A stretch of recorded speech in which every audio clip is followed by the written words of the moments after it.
Nous sommes là pour te rencontrer. Ya ya ya ya nous sommes là, venus pour te rencontrer. Ya ya ya ya venus pour t'écouter. Nous sommes là, venus pour t'écouter. Ya ya ya ya nous sommes là pour venir t'écouter. Nous sommes là, venus pour t'écouter. Ya ya ya ya nous sommes là pour venir t'écouter. Nous sommes là pour t'écouter. Ya ya ya ya nous sommes venus te rencontrer. Nous sommes là, venus pour te rencontrer. Ya ya ya ya oh oui, nous sommes là, venus pour te rencontrer. Ya ya ya ya oui, nous sommes là, venus pour te rencontrer. Ya ya ya ya oui, nous sommes là. Oui, Jésus, nous sommes là pour te rencontrer. Nous sommes venus t'écouter, Seigneur. Nous ne sommes pas venus au nom des partis politiques. Nous ne sommes pas venus faire l'acte de présence. Nous sommes venus t'écouter, Jésus. Nous sommes venus t'écouter, Seigneur. Nous sommes venus te rencontrer. Oui, Seigneur, nous sommes venus te rencontrer, Jésus. Toi qui es le Dieu des cas impossibles, ton repère. Là où la médecine dit que c'est impossible, avec toi c'est possible. Nous sommes venus te rencontrer ce matin. Nous sommes venus t'adorer. Nous sommes venus te célébrer ce matin. Parce que toi tu es Dieu, Seigneur. Parce que toi tu es le maître de temps de toutes les circonstances. Nous sommes venus ce matin pour toi. Et nous sommes là pour toi, Jésus. Nous voulons te rencontrer, Seigneur. Au travers de ta parole, nous voulons te rencontrer. Nous voulons être touchés par toi. Nous voulons être visités par toi. Nous voulons être le bois restauré par toi. Oui, ta parole est la vie, Seigneur. Il est écrit que tu as envoyé ta parole et ta parole est guérie. Ce matin, nous sommes venus, Seigneur. Nous sommes venus pour toi, Jésus. Nous sommes venus pour toi, notre Père. Oui, je suis là pour toi, mon Dieu, mon roi. Je suis là pour te célébrer. Seigneur, ton peuple est là pour te célébrer. Ton peuple est là pour t'élever. Ton peuple est là pour te magnifier. Oh, sois élevé, mon Dieu, mon roi. Sois glorifié, Père. Sois glorifié, Père. Sois exalté. Sois exalté. Rocher des âges. Oui, le Père des orphelins. Ce matin, sois exalté. Oui, ton grand-père, celui qui est assis sur un trône élevé, celui qui est assis sur un trône élevé, ce matin, Père, c'est vers toi, oh Dieu, que vont notre adoration, c'est vers toi que vont, oh Dieu, c'est vers toi que vont, Père éternel, nos mots, nos paroles, les cris de nos cœurs. Ton grand-père, merci, merci pour ton amour. Béni sois-tu, éternel, béni sois-tu, papa, toi qui vis des siècles et des siècles, béni sois-tu. Béni sois-tu, Yahweh de gloire. Béni sois-tu, Père.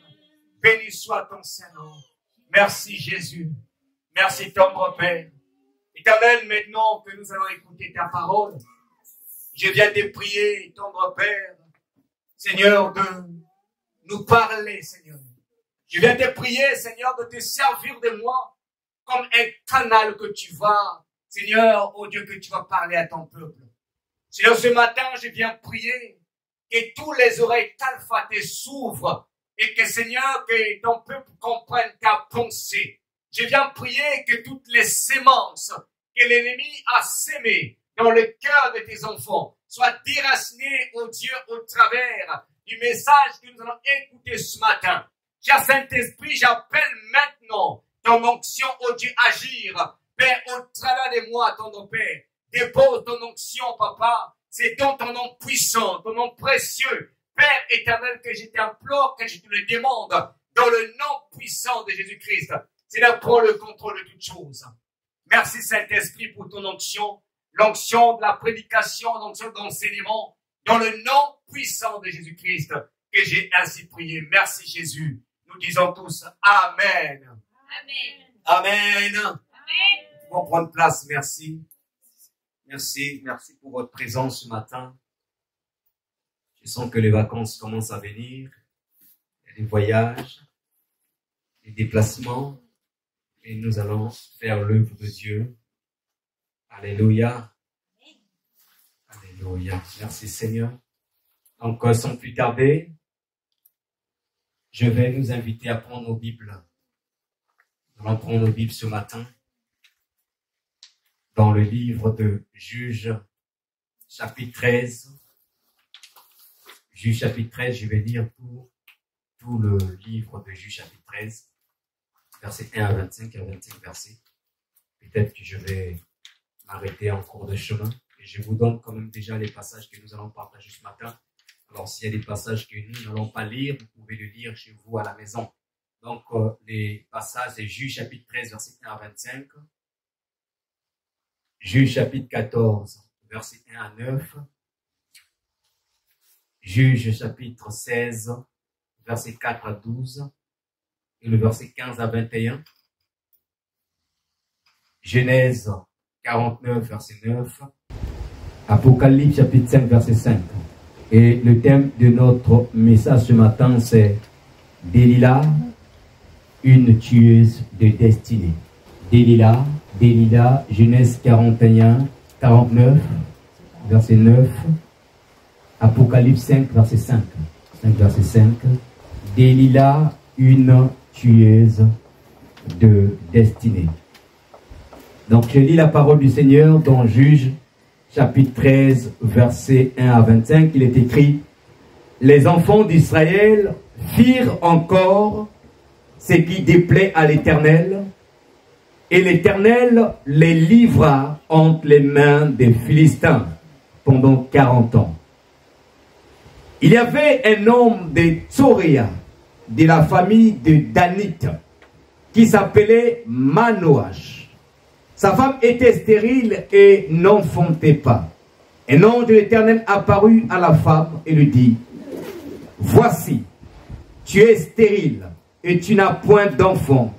Tu deviendras enceinte et tu enfanteras un fils. Maintenant, prends bien garde, ne bois ni vin, ni liqueur forte, et ne mange rien d'impur, car tu vas devenir enceinte et tu enfanteras un fils. Le rasoir ne passera point sur sa tête, parce que cet enfant sera consacré à Dieu dès le ventre de sa mère. Et ce sera lui qui commencera à délivrer Israël de la main des Philistins. Alors, je vais aller dans le chapitre 14, versets 1 à 9. Samson descendit à Timna, et il vit une femme parmi les filles des Philistins. Lorsqu'il fut remonté, il le déclara à son père et à sa mère et dit: j'ai vu à Timna une femme parmi les filles des Philistins. Prenez-la maintenant pour ma femme. Son père et sa mère lui dirent: n'y a-t-il point de femme parmi les filles de tes frères et dans tout notre peuple que tu ailles prendre une femme chez les Philistins qui sont incirconcis? Et Samson dit à son père: prends-la pour moi, car elle me plaît. Son père et sa mère ne savaient pas que cela venait de l'Éternel, car Samson cherchait une occasion de dispute de la part des Philistins. En ces temps-là, les Philistins dominaient sur Israël. Samson descendit avec son père et sa mère à Timna lorsqu'ils arrivèrent aux vignes de Timna. Voici un jeune lion rugissait, vint à sa rencontre. L'Éternel saisit Samson et sans avoir rien à la main, Samson déchira le lion comme on déchire un chevreau. Il ne dit point à son père et à sa mère ce qu'il avait fait. Il descendit et parla à la femme et elle lui plut. Quelque temps après, il s'est rendu de nouveau à Timna pour la prendre et se détourna pour voir le cadavre du lion. Et voici, il y avait un essaim d'abeilles et du miel dans le corps du lion. Je vais aller dans le verset chapitre 16, verset 4 à 12. Après cela, il aima une femme dans la vallée de Sorek. Elle se nommait Delilah. Les princes des Philistins montèrent vers elle et lui dit, flatte-le pour savoir d'où lui vient sa grande force et comment nous pourrions nous rendre maîtres de lui. Nous le lierons pour le dompter et nous te donnerons chacun 1100 cycles d'argent. Je vais dans le verset 13. Delilah dit à Samson, jusqu'à quand tu t'es joué de moi? Tu m'as dit des mensonges. Déclare-moi avec quoi il faut te lier. Il dit que tu n'as qu'à tisser les 7 tresses de ma tête avec la chaîne du tissu. Et elle le fixa par la cheville. Puis elle dit, les Philistins sont sur toi, Samson. Et il se réveilla de son sommeil, il arracha la cheville du tissu et le tissu. Et elle lui dit, comment peux-tu dire je t'aime plus que ton cœur n'est pas avec moi? Voilà 3 fois que tu t'es joué de moi et tu ne m'as pas déclaré d'où vient ta grande force. Comment elle était chaque jour à le tourmenter, à l'importuner, par des instances, son âme s'impatienta à la mort.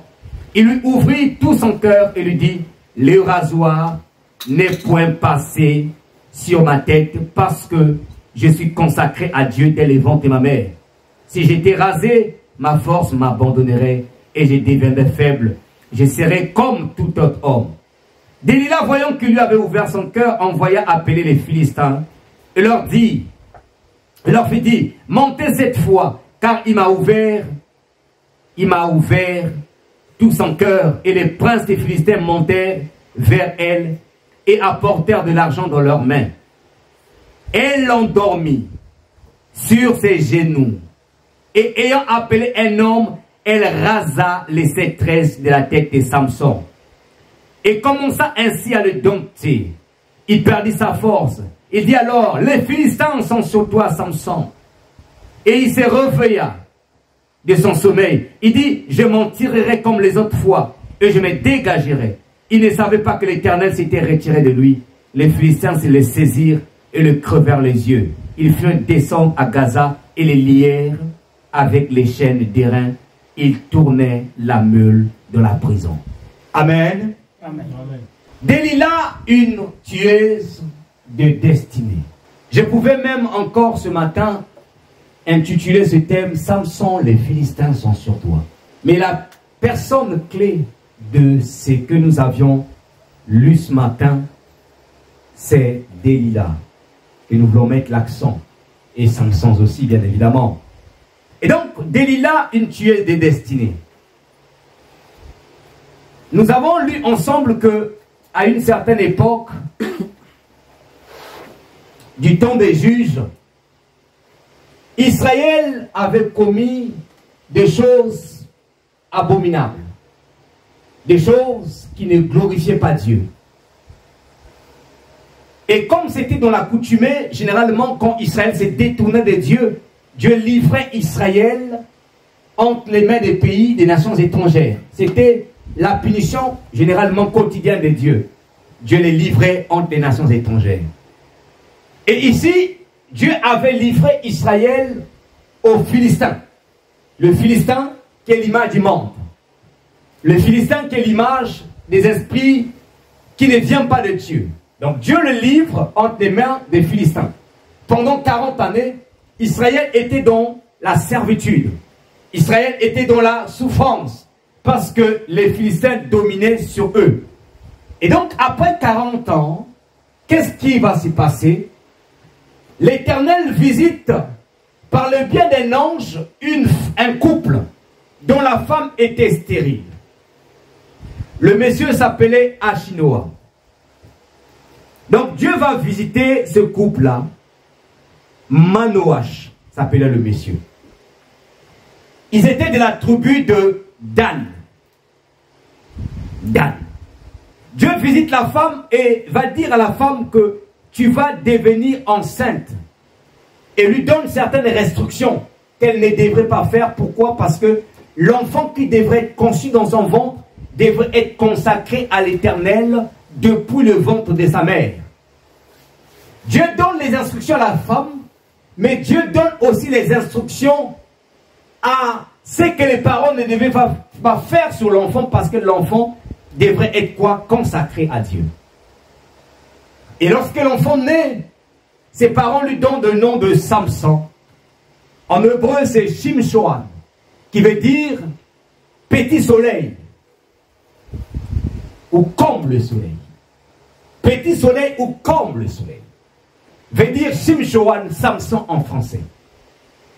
Et Samson deviendra plus tard un juge en Israël. C'est une belle histoire parce que, en fait, l'histoire de Samson, c'est une ombre des réalités du temps dans lequel nous sommes en train de vivre. L'histoire de Samson est l'ombre des réalités du temps dans lequel nous sommes. L'ombre des réalités du temps dans lequel nous sommes. L'histoire de Samson.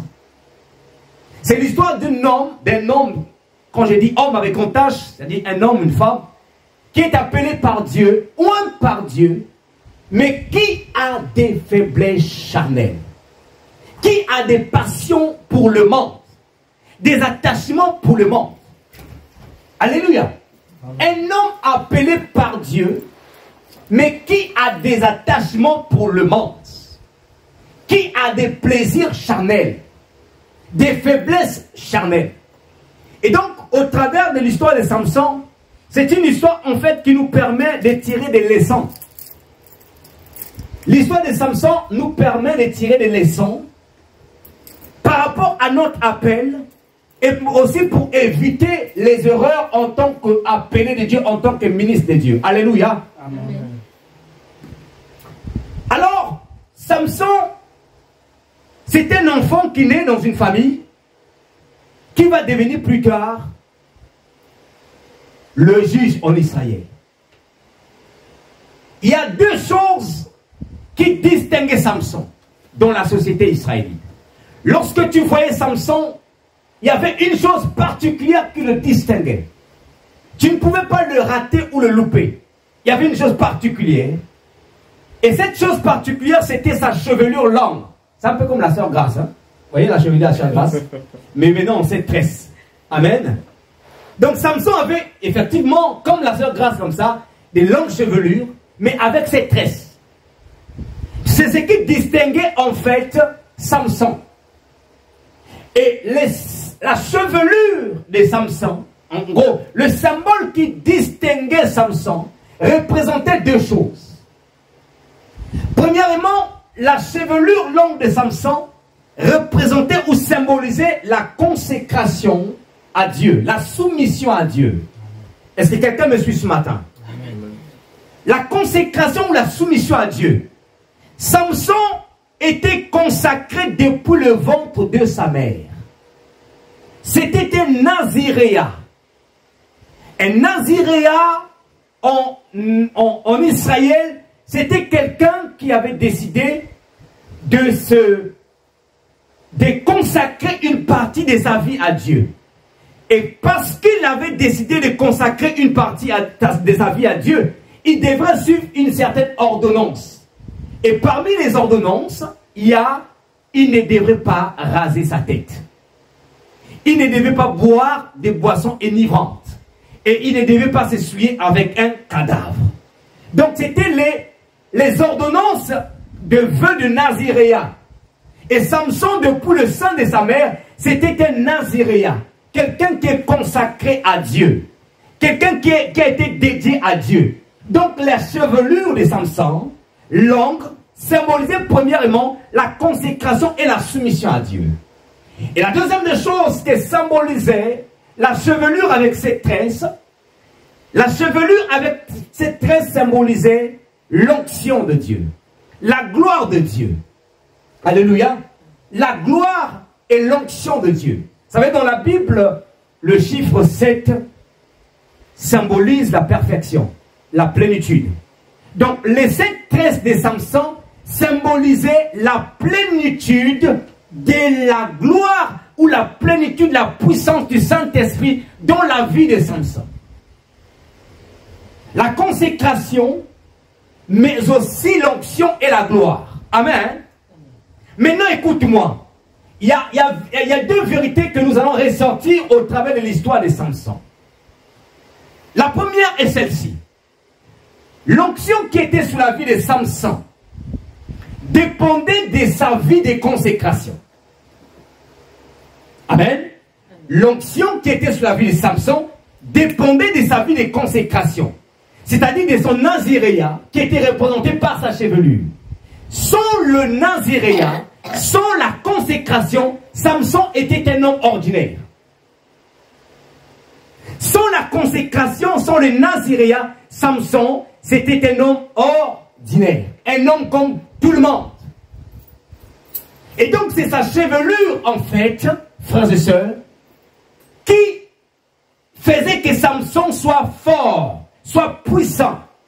Et aujourd'hui, la chevelure représente quoi? Pas de distraction, s'il nous plaît. Aujourd'hui, la chevelure représente quoi? La chevelure représente la vie de sanctification. Aujourd'hui, la chevelure représente la vie de sanctification. La vie digne que Dieu veut que nous puissions mener en tant que ses enfants. Peu importe le mépris des hommes, peu importe le déshonneur des hommes, peu importe les critiques des hommes, nous sommes, nous, enfants de Dieu, appelés à marcher dans une vie de sanctification. Alléluia. Est-ce que je parle à quelqu'un ce matin? Peu importe ce que tes amis vont dire, mais toi tu vis comme quelqu'un du temps de Mathusalem, toi tu vis comme quelqu'un du temps de Noé. Peu importe ce que les hommes vont dire, nous, enfants de Dieu, nous sommes appelés à vivre une vie de sanctification. Je ne vous entends pas. Nous sommes appelés à vivre une vie de sanctification. Alléluia. Vous savez pourquoi? Parce que la sanctification attire la présence de Dieu. Et la présence de Dieu amène la puissance. Amen. Amen. Quand tu vis ou tu marches dans la sanctification, frères et sœurs, tu attires la présence de Dieu.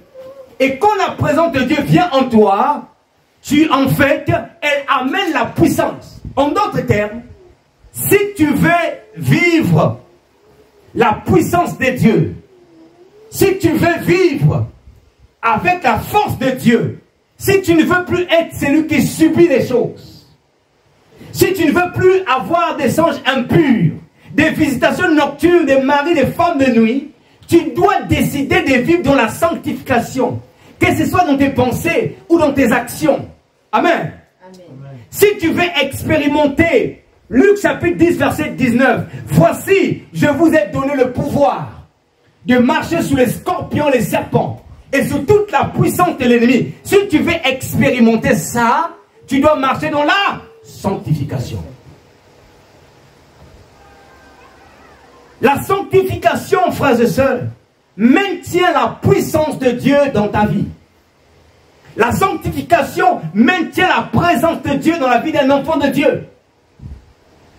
Pourquoi tout le temps j'ai fait des songes ou des rêves impurs?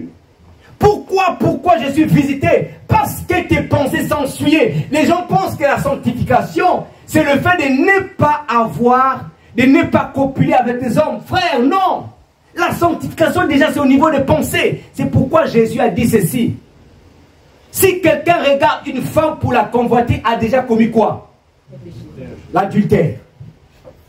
Et pourtant, le monsieur a juste regardé. Il n'a pas commis l'acte physiquement, mais il a déjà commis l'adultère. Il y a beaucoup de sœurs, beaucoup de frères qui pensent que le fait qu'ils n'ont pas de copines, de copains, le fait qu'ils ne copient pas, qu'ils se marchent dans la sanctification. Frère, il y a des gens, je vais vous dire, il y a des gens qui n'ont pas qui ne copulent pas, non pas parce qu'ils craignent Dieu, mais parce qu'ils n'ont personne. Vous comprenez?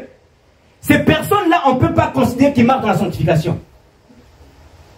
Quand tu ne copules pas, tu ne forniques pas parce que tu n'as personne, tu ne marches pas dans la sanctification. Même si ça fait 1 an, 2 ans, tu n'es pas en train de marcher dans la sanctification. Parce que Dieu sait, si un bon garçon ou une bonne fille vient se présenter, tu vas ouvrir les portes de ta vie.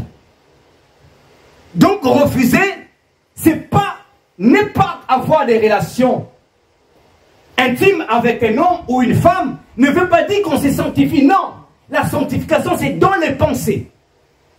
Est-ce que tu ne tombes pas, tu ne copules pas parce que tu crains Dieu ou parce qu'il n'y a personne?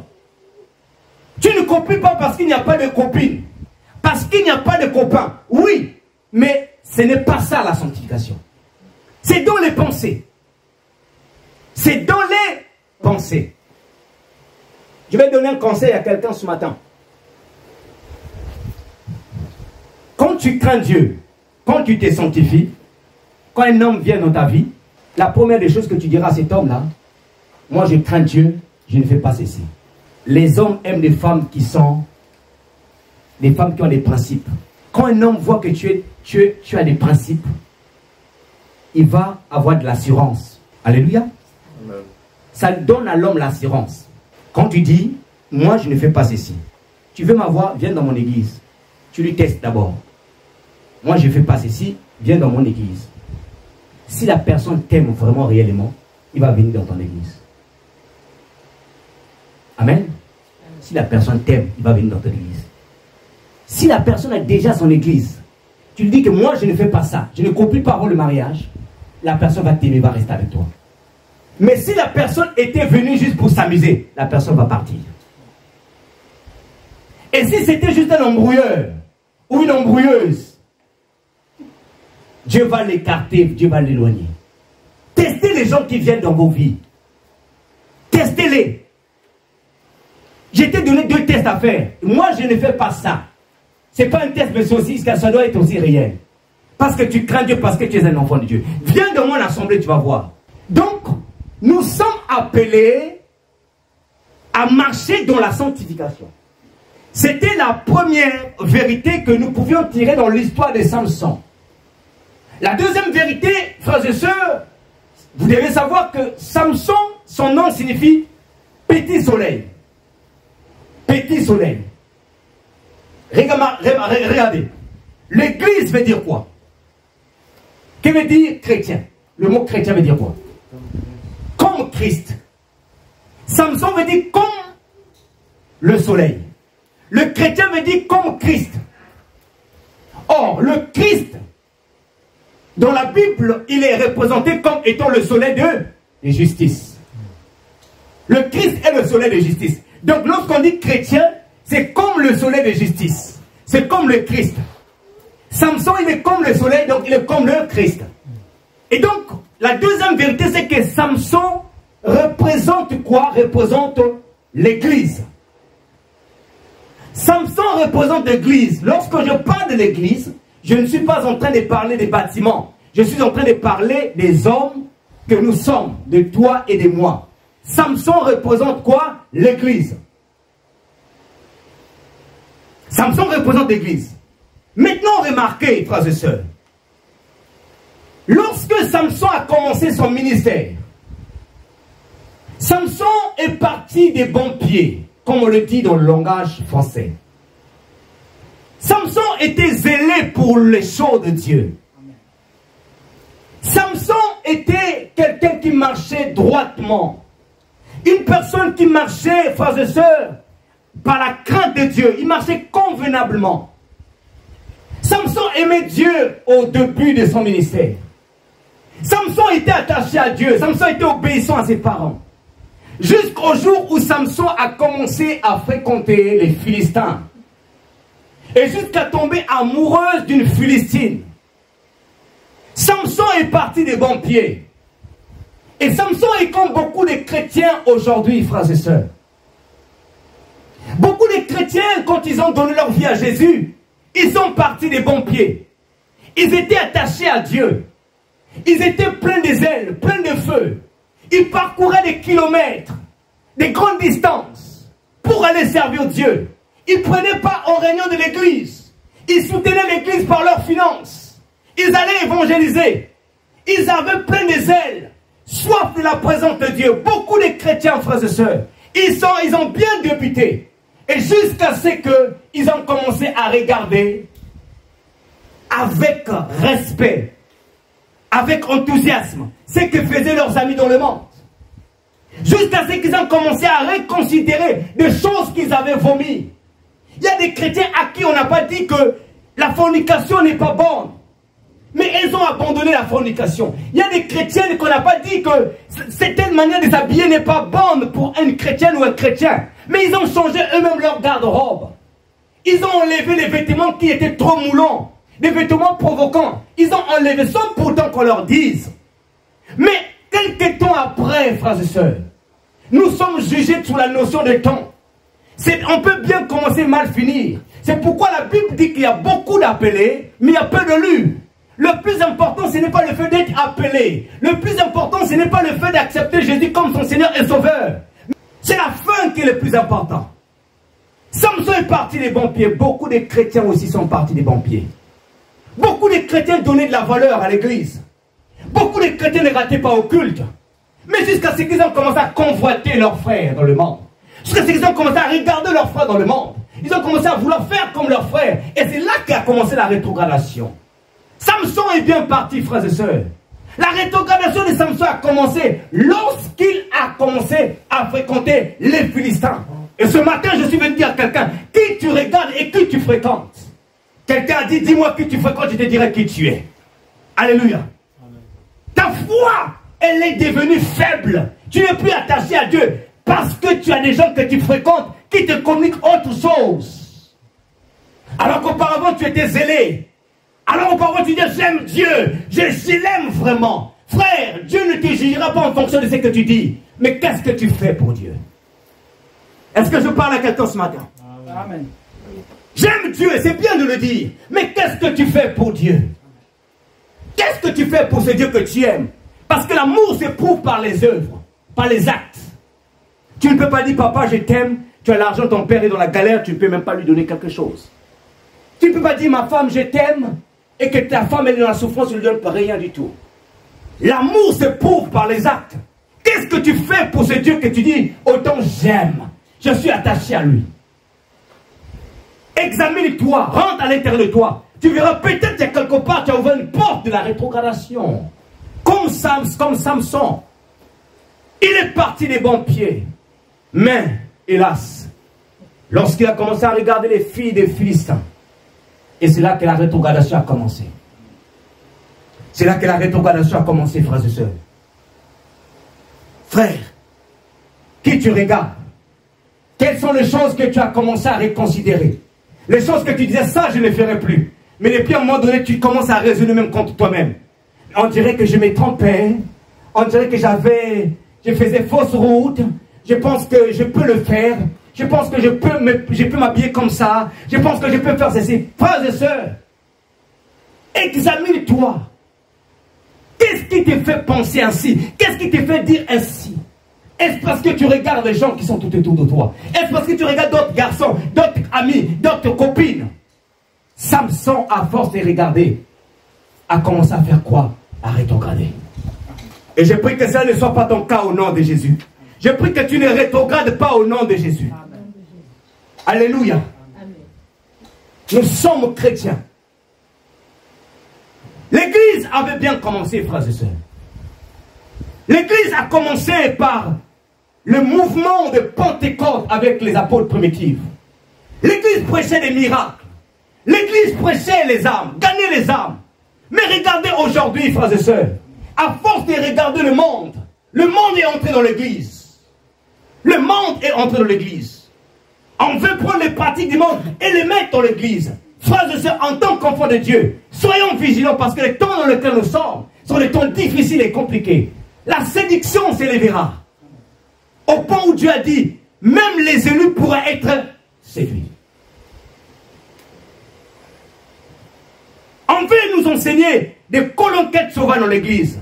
Le message que Christ ne nous a pas laissé. La Bible déclare que l'église est fondée, est posée sous les fondements des apôtres, des prophètes et Jésus-Christ étant la pierre angulaire. On veut qu'on caresse maintenant les chrétiens dans le sens du poil. On veut avoir des péchés mignons où on ne souhaite pas que l'église en parle. Frères et sœurs, si tu ne veux pas, il y a certains péchés, si tu ne veux pas que l'église en parle, c'est ton âme que tu prépares droit en enfer. Or, le but de l'église, c'est de te ramener pour que tu ne goûtes pas le feu de l'enfer. Comme Lazare et l'homme riche. L'homme riche était dans le feu de l'enfer. Il a dit, Père Abraham, envoie quelqu'un me donner une gouttelette d'eau. Bien aimé, vous savez, il fait chaud là, non? Hein, il fait chaud en ce moment. Hein? Mais le feu de l'enfer plus chaud que ça. Fait plus chaud que la chaleur que nous sommes en train de vivre en ce moment-là. Canicule plus là-bas. Et pour l'éternité. Alléluia. Samson, dans Juge chapitre 14, la Bible nous dit ceci. Il descend chez les Philistins, il rencontre une femme dans la ville de Timna. Il dit, j'ai trouvé une fille philistine parmi les Philistins. Et il demande à ses parents de lui prendre cette fille pour femme. Il demande qu'on lui prenne pour cette fille pour femme. Ses parents lui disent, n'y a-t-il pas de filles parmi les filles d'Israël? N'y a-t-il pas de filles parmi les filles d'Israël? Derrière ce que Samson était en train de faire, il y avait le plan de Dieu, certes, mais il y avait les penchants charnels de Samson. Et à cause de ce choix, Dieu va susciter 3 objections pour montrer à Samson que la voie qu'il était en train de suivre n'était pas la bonne voie. Les 3 objections, le premier, c'est que les parents de Samson n'étaient pas d'accord par rapport au choix de Samson. Samson, tu vas aller prendre une fille parmi les Philistines. Nous ne sommes pas d'accord. Pourquoi les parents n'étaient pas d'accord? Parce que Deutéronome chapitre 3, 7 verset 3 dit qu'il était interdit à Israël ou aux enfants d'Israël de prendre des filles parmi les enfants de Canaan. Amen. Toi qui veux aller prendre un mari qui est dans le monde, fais attention. Toi qui veux aller prendre femme dans le monde, faisons attention. En tant qu'enfant de Dieu, vous le savez que c'est interdit? Oui. Michel est tu me fais aux espoirs.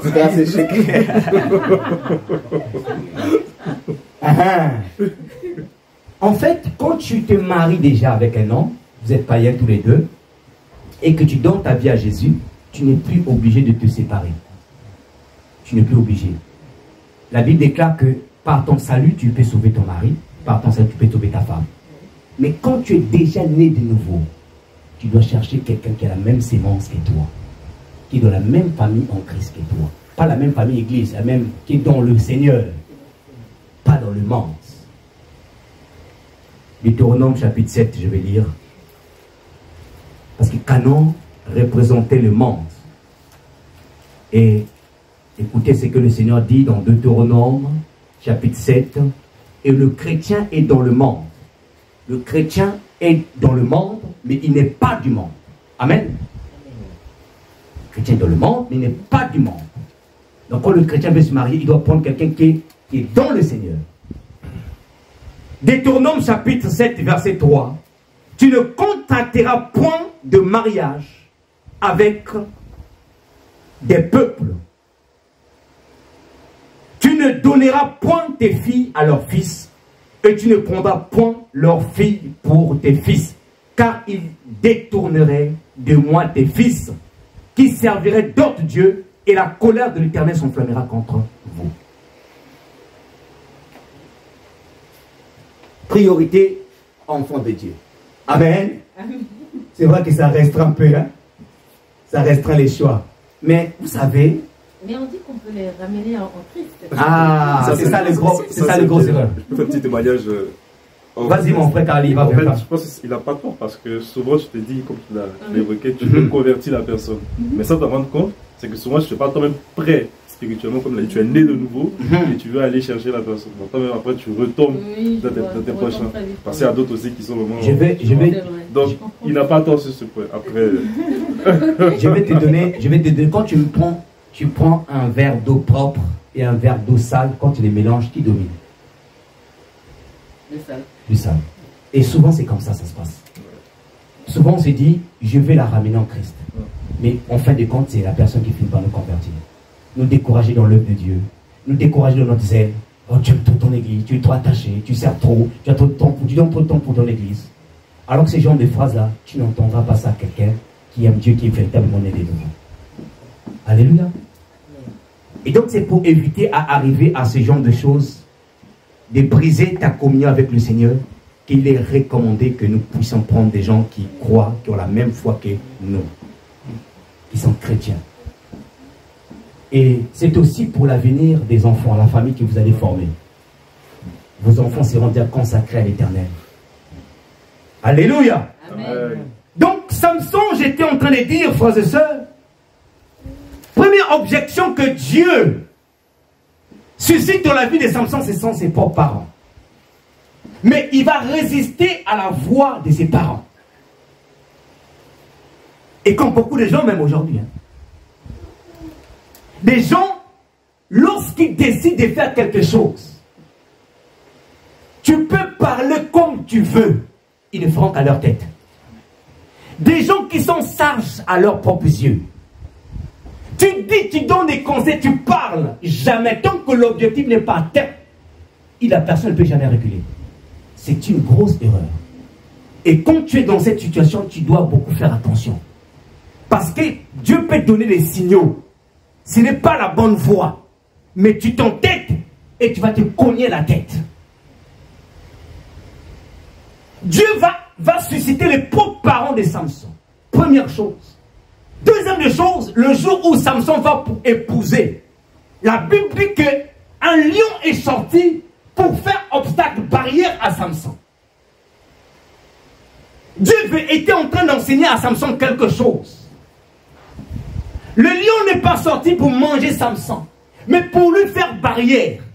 Pour dire à Samson, la voie que tu es en train de suivre, le chemin, le projet que tu es en train d'aboutir, n'est pas dans la volonté de Dieu. C'est une erreur grave. Samson n'avait pas besoin d'épouser une femme pour chercher querelle aux Philistins. Alléluia. Amen. Et donc, qu'est-ce qui va se passer? Samson déchire le lion. Il déchire le lion, et le lion qu'il a déchiré va être transformé plus tard en miel. Or, le lion, c'est quoi? La Bible dit dans Apocalypse chapitre 5, verset 5. Le lion de la tribu de Juda, le rejeton de David, c'est le Seigneur Jésus-Christ. Le lion, c'est le Seigneur Jésus, mais qui nous parle au travers de sa parole. Et qu'est-ce qui se passe? Il y a des gens, quand tu leur dis, tu prêches la parole. Vous voyez, je viens de parler, par exemple, tout à l'heure, de mariage entre chrétiens et chrétiens. Mais il se peut que la sœur Grâce est en train de ruminer dans son cœur. Elle est en train de se dire, non, moi je ne ferai pas ça dans son cœur. Alors que c'est la parole de Dieu qui vient d'être sortie. Qu'est-ce qui se passe? Samson, le lion, sort. Mais Samson fait quoi? Il déchire le lion. Et il y a des gens qui déchirent la parole. Déchirer la parole de Dieu, c'est refuser d'aller dans le sens que la parole de Dieu dit. Amen. Amen. La parole de Dieu est sortie. Les visions sont sorties. Les prophéties sont sorties. Mais la personne veut continuer son chemin. C'est ça, déchirer la parole de Dieu. Lorsque on te parle, la Bible dit clairement, par exemple, toi tu raisonnes avec la... C'est ça, déchirer la parole de Dieu. Et lorsqu'on déchire la parole de Dieu, on perd la force. C'est pourquoi le lion qui est symbole de force s'est transformé en miel. Quelque chose de doux, de faible. C'est pour dire à Samson, tu es fort, mais tu deviendras faible. Tu es fort, mais tu deviens faible. Parce que tu décides de poursuivre ton chemin. Troisième objection, c'est que la femme que Samson va épouser, plus tard, les parents de cette femme vont prendre cette femme et vont le donner à un autre monsieur. Une femme déjà épousée, mais on le prend, on lui donne à un autre monsieur. Dieu était en train de montrer à Samson, tu n'es pas dans la bonne voie.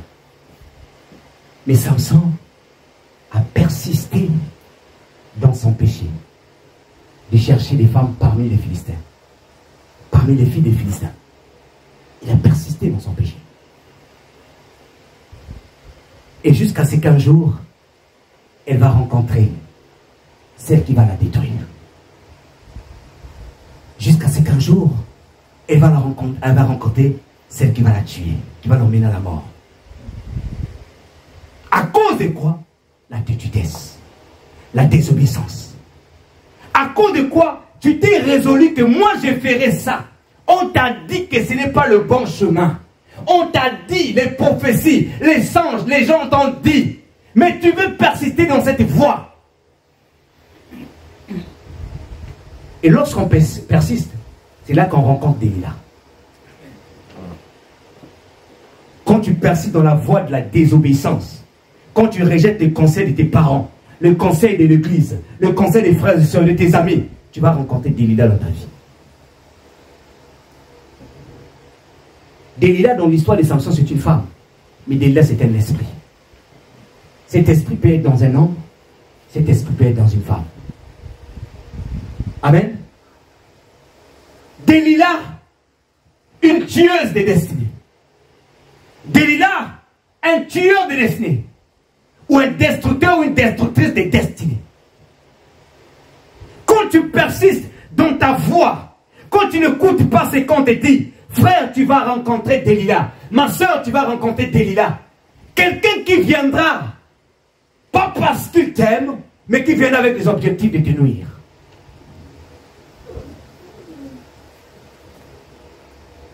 Oh, Seigneur, accorde la grâce.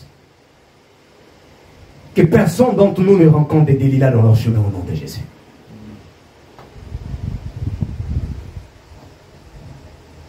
Qui est Delilah? Quelles sont les activités ou les esprits qui peuvent se cacher derrière Delilah? Ou qui sont les Delilah qu'on peut rencontrer dans la vie? Delilah, premièrement, ce sont les agents du diable. Les agents du diable. Des personnes possédées par des démons, dont leur maître les envoie pour un but précis, dont leur maître envoie quelque part dans un lieu pour une mission précise cachée. Mais quand ils viennent chez toi, ils te sourient. Ça va Alexandra, tu sais que je t'aime. Hein? Mais c'est un démon, un démoniaque. Il a un objectif. L'objectif c'est quoi? C'est de nuire à la personne. Delilah. Les agents démoniaques, ils ont une mission de te tuer, de te faire du mal. Mais ils viennent en ange de lumière. Tu les prends comme étant tes meilleurs amis, comme étant des bonnes personnes. Mais parfois, il a un esprit de sorcellerie à l'intérieur. Mais il veut que tu vois ouvrir une porte pour qu'il puisse t'atteindre. Delilah. Fais attention à des Delilah. C'est pourquoi l'Église, nous devons chercher des dons spirituels. Le don de discernement des esprits. Nous devons les chercher.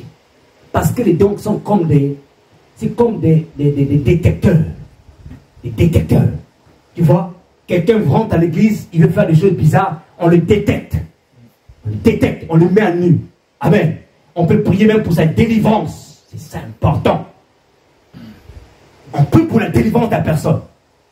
Tu es possédé d'un démon de sorcellerie, on t'impose les mains, on chasse le démon de sorcellerie. Parce que c'est un esprit qu'on a planté en toi, dans ton cœur, pour faire du mal aux gens. Donc Delilah, c'est d'abord les agents du diable. Mais Delilah, c'est aussi les faux amis et les faux frères. Les faux sœurs. Des gens qui marchent avec toi, eux, leur objectif, c'est connaître seulement ce que tu fais. Ils racontent jamais leur vie. Vous avez déjà rencontré des gens comme ça? Et ils ne racontent, ils savent bien cacher leurs informations. Ils racontent jamais leur vie. Mais ils veulent connaître la vie des autres. Ils vont te poser des questions, des pièges, ils vont rentrer à gauche, à droite, pour te faire sortir, pour que tu dises en fait tes secrets. Des faux amis et des faux frères. Et quand tu leur demandes leur situation, ils savent comment bien cacher leur situation. Ils ne veulent pas rencontrer leur situation. Fais attention si tu as des gens comme ça. Et je te dis la vérité, fais attention. Fais attention à des gens comme ça. Quel que soit le degré de l'amour que tu portes à ces personnes-là, fais très attention. Quand tu as un ami, quelqu'un que tu te dis ami, frère, qui se comporte comme ça, fais attention. Prends déjà la décision de ne plus tout lui dire. Parce que pose-toi la question, pourquoi il veut connaître tes choses? Pour faire quoi avec? Et pourquoi il ne veut pas te dire ces choses à lui? L'idée est là. Et si toi tu es ici, tu te comportes ainsi, change. Amen. Change. Arrête de chercher à fouiner dans la vie des gens. Arrête de chercher à aller chercher dans la vie des gens. Non. Ce n'est pas un bon comportement. Ce n'est pas une bonne attitude en tant qu'enfant de Dieu. D'aller chercher les vies des autres, d'aller chercher quoi que ce soit. C'est pas bon. C'est pas bon. Occupe-toi de tes affaires. Occupons-nous de nos affaires. Mais quand quelqu'un, par exemple, est peut-être dans le... Il n'a pas une bonne vie qui peut freiner la gloire de Dieu dans l'église, là, à ce moment-là, on peut interroger la personne. Mais tant que cela n'a rien à voir, n'a pas d'impact dans la famille spirituelle que nous sommes, ben, pourquoi aller chercher à fouiller les vies des gens? Moi, si tu ne me racontes pas ta vie, je ne chercherai pas. Je pense que Blanchard a une grâce sur sa vie qui peut t'apporter quelque chose. C'est à toi de venir me dire que j'ai tel problème, soutiens-moi, soutiens-moi. J'ai des gens qui me disent, voilà, qui racontent même les plus secrets.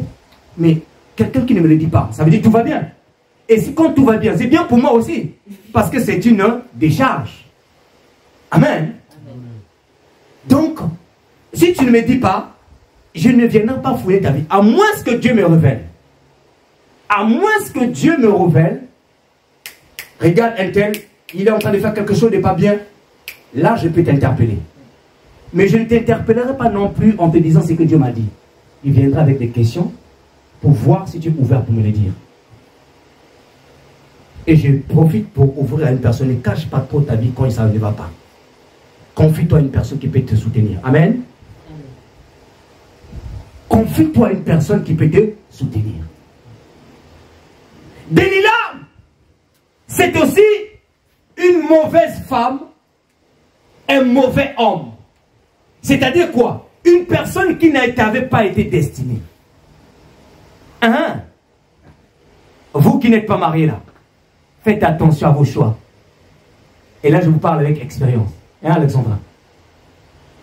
Ne choisis pas pour choisir. Hein? Demande Dieu, est-ce que c'est vraiment lui? Amen. Tu demandes des signes. Tu donnes-moi des signes pour que je croie que c'est lui. Quand tu tombes sur la bonne personne, tu ne regretteras jamais de ta vie.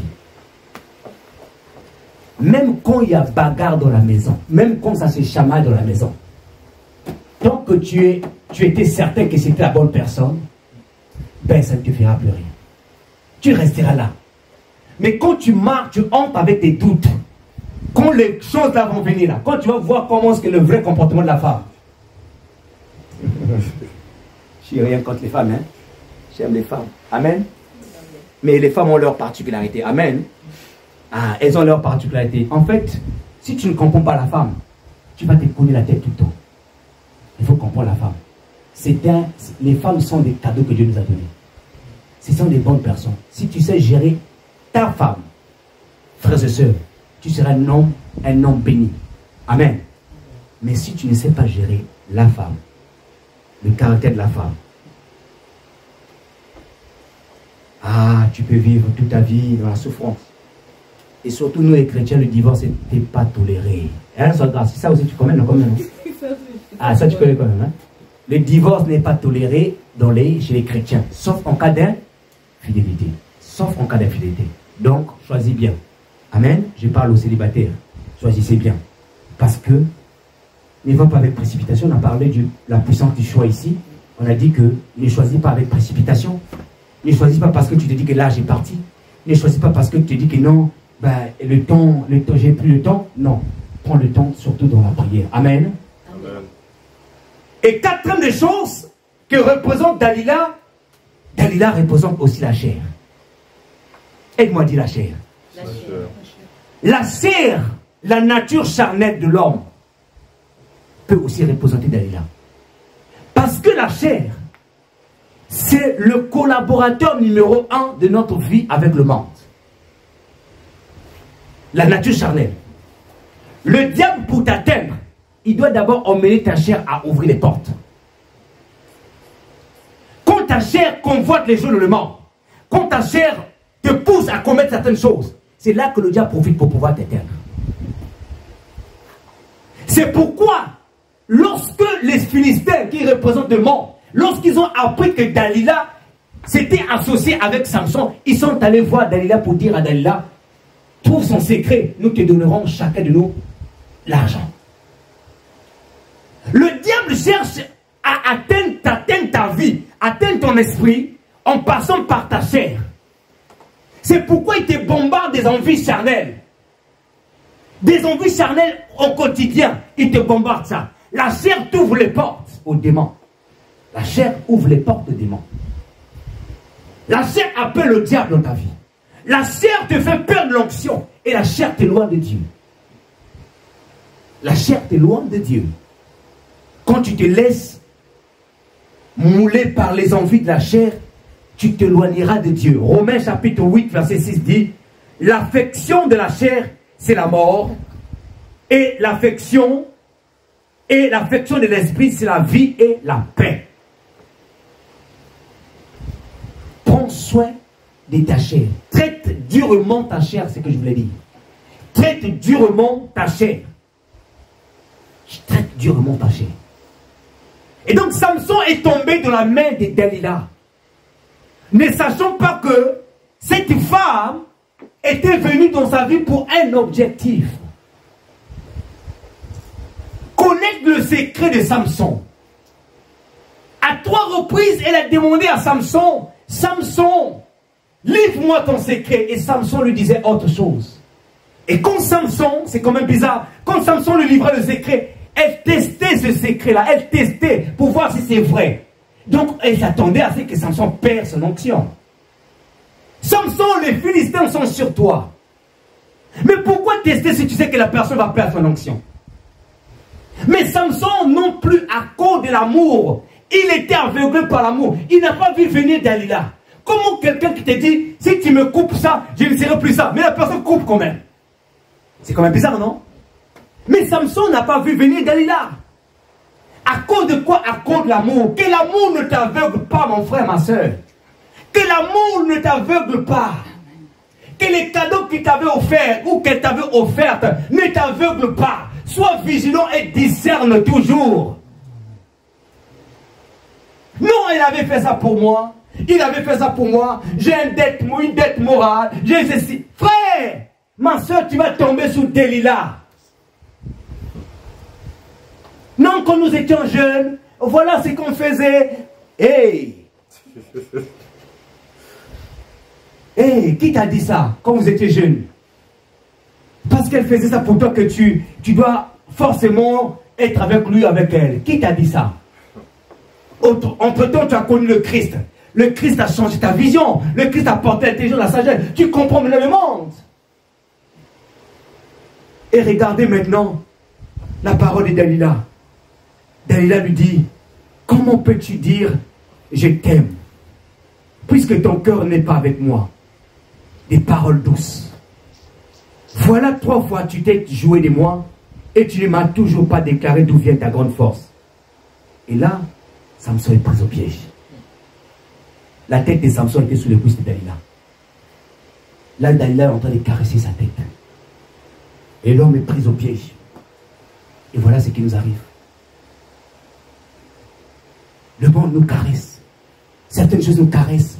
On sent que non, c'est bon, c'est tellement bon. On ne voit pas venir le diable. On ne voit pas venir l'erreur. On ne voit pas venir l'ennemi.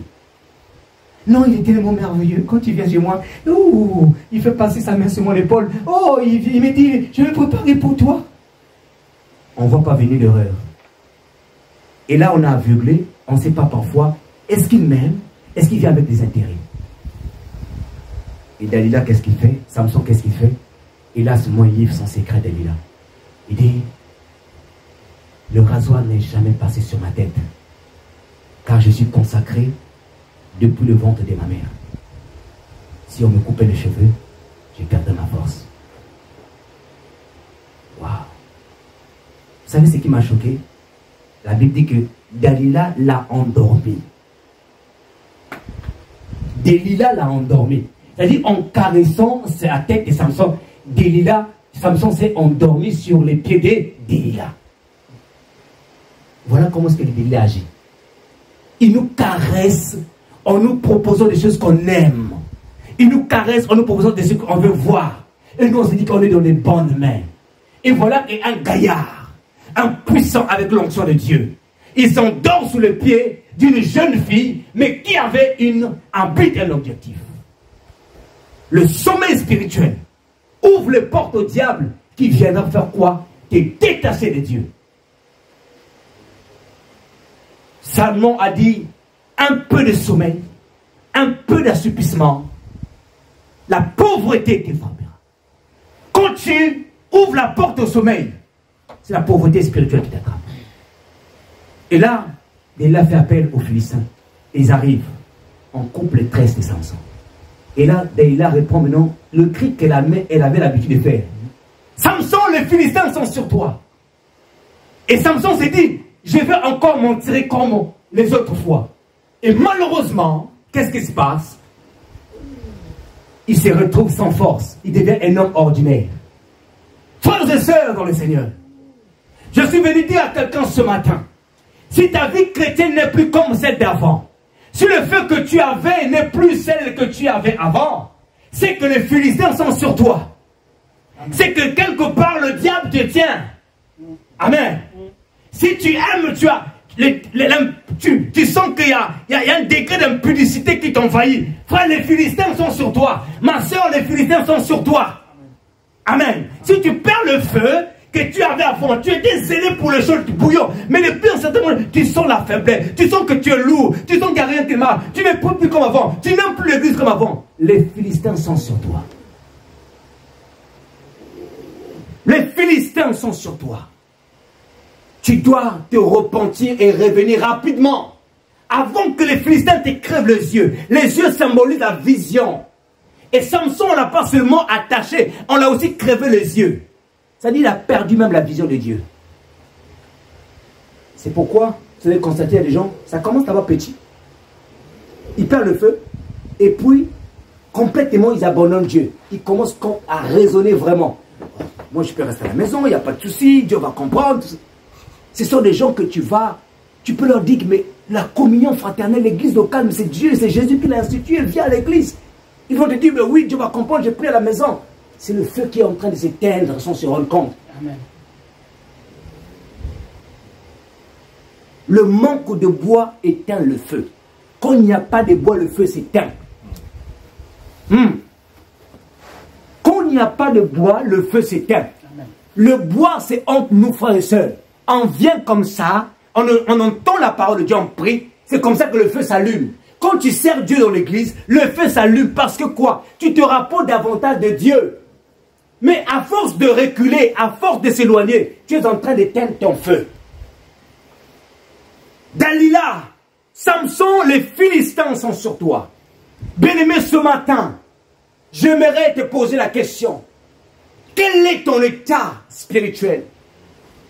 Quelle est la mesure de ton état spirituel aujourd'hui? As-tu le même degré de feu que tu avais avant? As-tu le même zèle, le même attachement que tu avais avant? Ou les Philistins sont sur toi? Pries-tu comme tu priais avant? Es-tu passionné de Dieu chaque jour pour le servir? Veux-tu expérimenter autre chose chaque jour? Ou tu regresses?